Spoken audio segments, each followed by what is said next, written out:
नमस्कार. बाग बगीचा मराठी यूट्यूब चॅनलमध्ये सर्वांचे खूप खूप स्वागत.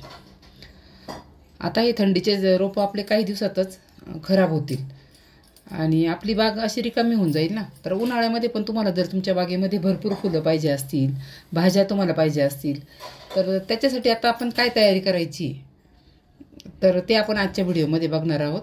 कारण की माझ्या बागेमध्ये ऑलरेडी ती तयारी चालू झालेली आहे. काही रोपं मी टाकलेले आहे. त्यासाठी व्हिडिओ शेवटपर्यंत बघा आणि माझ्या चॅनलला जर तुम्ही अजून सबस्क्राईब केले नसेल तर सबस्क्राईब करून बेल आयकॉनवर पण क्लिक करा, म्हणजे माझ्या व्हिडिओचे नोटिफिकेशन येईल आणि तुम्हाला माझा व्हिडिओ बघता येईल. तर बागेची तयारी करताना सगळ्यात पहिली गोष्ट म्हणजे आपल्याला काय लावायचं आहे ते तुम्ही ठरवा. तुम्हाला भाज्या लावायच्या आहेत की फुलझाडं लावायचे की दोन्ही लावायचं. मग त्याची पहिली तयारी म्हणजे मग आपल्याला त्याचे बी विकत आणायचं किंवा नर्सरीमध्ये रोपं मिळत असतील तर ते पण आणू शकता. तर हे अशा प्रकारे रोपं मी आणलेले आहेत. तर उन्हाळ्यामध्ये काही ठराविक फुलझाडं आहेत की जे चांगले येतात, म्हणजे तुम्ही झेंडू लावू शकता. आता त्याच्यानंतर तुम्ही कॉस्मॉस म्हणून एक व्हरायटी असते, हे कॉस्मॉस फूल छान दिसतं आणि उन्हाळ्यामध्ये येतं. त्याच्यानंतर हा गलांडा आहे, झिनिया, त्याच्यानंतर तेरडा, बाल्सम म्हणतात याला, आणि हे वर्बिना. तर हे रोपं तुम्ही आता टाकले ना तर अजूनही उशीर झालेला नाही, अजूनही तुम्ही हे रोपं टाकू शकता. सीड्सचे पॅकेट्स विकत घेऊन आणि टाकू शकता मार्चच्या पहिल्या आठवड्यापर्यंत.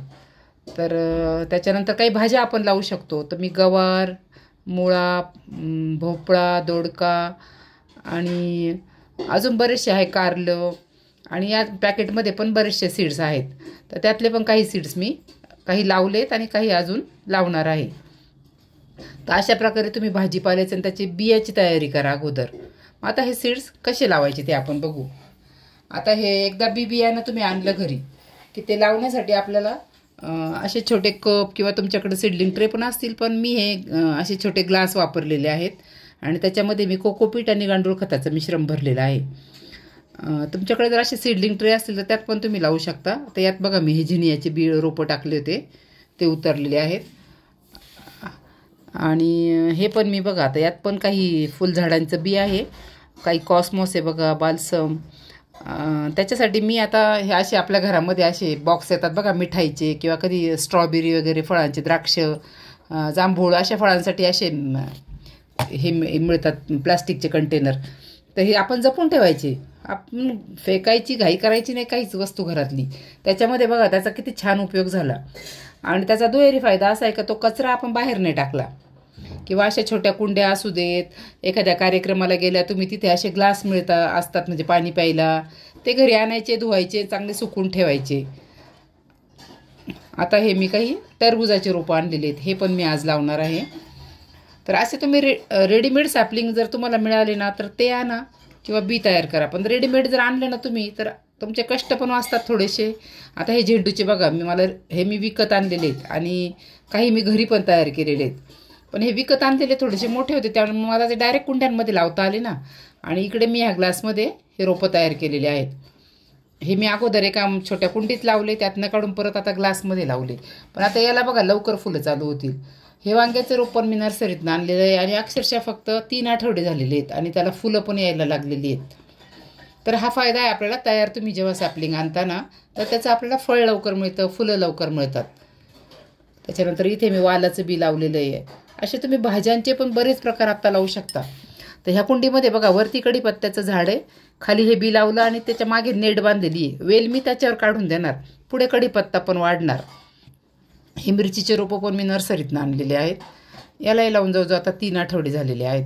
त्याचे मी शेंडे पण खोडले होते आणि बघा खालून असे दाट झालेले आहेत ते झाडं आता. त्याच्यानंतर मी आता इथे धने टाकलेले आहेत काही. मी कोथिंबीर आणि पालक लावलेला आहे आता. हा पालक आहे.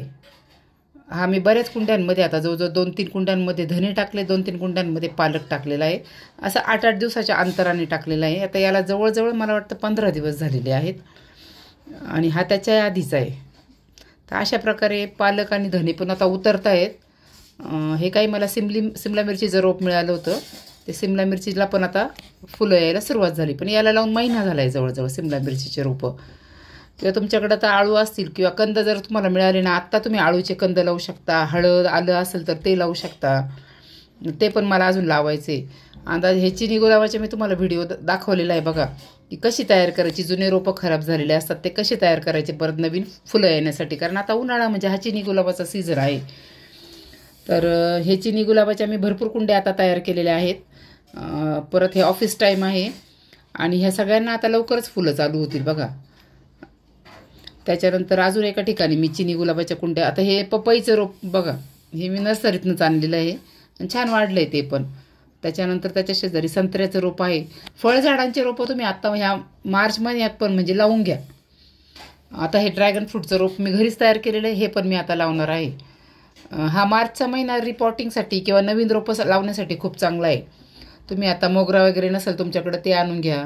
आता ह्या मोगऱ्याची बघा मी अगदी खरड छाटणी केलेली, फक्त काड्या शिल्लक ठेवल्या ते छोट्या छोट्या, आणि केवढे त्याला आता फुटवे येत आहेत नवीन. खूप जुनं झाड आहे माझं आणि छान फुटवे येत आहेत.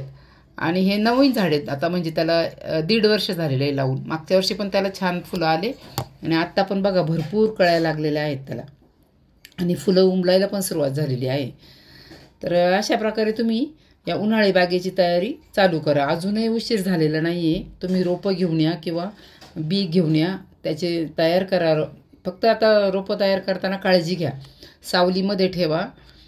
परत नंतर जेव्हा रोपं उतरतील ना, त्याला 1-2 तासाचंच ऊन मिळालं पाहिजे अशा ठिकाणी ठेवायचं. आणि रोपं जरा 4-4 पानावर आले की मग तुम्ही जरा दुपारपर्यंतच्या उन्हात त्याला ठेवू शकता. अशा प्रकारे काळजी घेतली तर रोपं पण खूप छान वाढतील आणि एप्रिल-मे महिन्यामध्ये तुम्हाला तुमच्या बागेमध्ये भरपूर फुलं मिळतील, भाज्या मिळतील.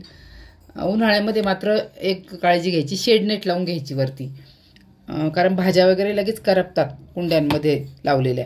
त्याच्यासाठी शेड नेट लावा. कसा वाटलं तुम्हाला माझा व्हिडिओ मला कमेंट करून नक्की सांगा.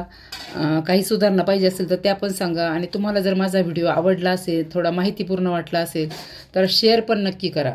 आणि माझ्या चॅनेलला जर तुम्ही अजून सबस्क्राईब केलं नसेल तर सबस्क्राईब पण करा. तुमच्या बागेमध्ये जर शेवंती कलोंचे लावलेले असतील तर त्याची पण आपल्याला आता ते झाडं कशी टिकवायचे उन्हाळ्यामध्ये पुढच्या वर्षीसाठी त्याची पण व्हिडिओ आता येणार आहे. शेवंतीचा येऊन गेलेला आहे. व्हिडिओ बघितल्याबद्दल धन्यवाद.